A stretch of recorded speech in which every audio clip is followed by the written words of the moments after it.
Welcome back to my channel friends. నేను మీ ప్రశాంత్ని. ఎవరైతే subscribe చేయలేదో వాళ్ళందరూ సబ్స్క్రైబ్ చేసుకోండి. కంటెంట్ స్టార్ట్ చేసే ముందు ఓ లైక్ చేయండి. అందరికీ నమస్కారం. ఆంధ్రప్రదేశ్ ప్రభుత్వ ఉద్యోగాల కోసం ఎదురు చూస్తున్న అభ్యర్థులకు ఒక ముఖ్యమైన అప్డేట్ వచ్చింది. 2026 మరియు 27 సంవత్సరం జాబ్ క్యాలెండర్ తయారీపై ఆంధ్రప్రదేశ్ ప్రభుత్వం కీలక నిర్ణయం తీసుకుంది. ఫైనాన్స్ శాఖ విడుదల చేసిన సమాచారం ప్రకారం అన్ని ప్రభుత్వ శాఖల్లో ఉన్న ఖాళీలను వివరాలను సేకరిస్తున్నారు.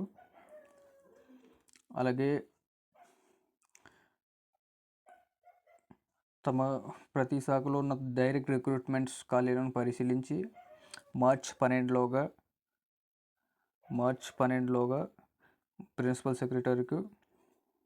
ఫైనాన్స్ సెక్రటరీకు డేటాను ఎన్ని పోస్టులు ఎక్కడెక్కడ ఉన్నాయన్నది తెలియజేయడం జరుగుతుంది. అలాగే మార్చ్ 13 తారీఖున మధ్యాహ్నం 3 గంటలకు ఫైనాన్స్ ప్రిన్సిపల్ సెక్రటరీ ఆధ్వర్యంలో ఒక సమావేశం జరగనుంది. ఎన్ని ఖాళీలు ఉన్నాయి, ఏ శాఖలు ఉన్నాయో దాని వివరాలు మొత్తం తెలియజేసి నోటిఫికేషన్ రిలీజ్ చేయడం జరుగుతుంది.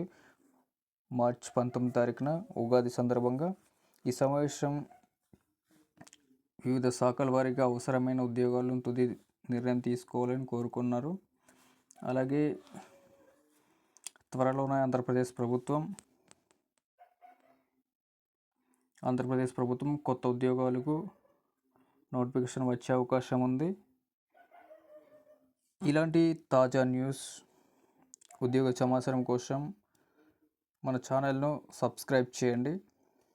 అలాగే ఈ వీడియోను మీ ఫ్రెండ్స్ను కూడా షేర్ చేయండి. చూసినందుకు ధన్యవాదాలు.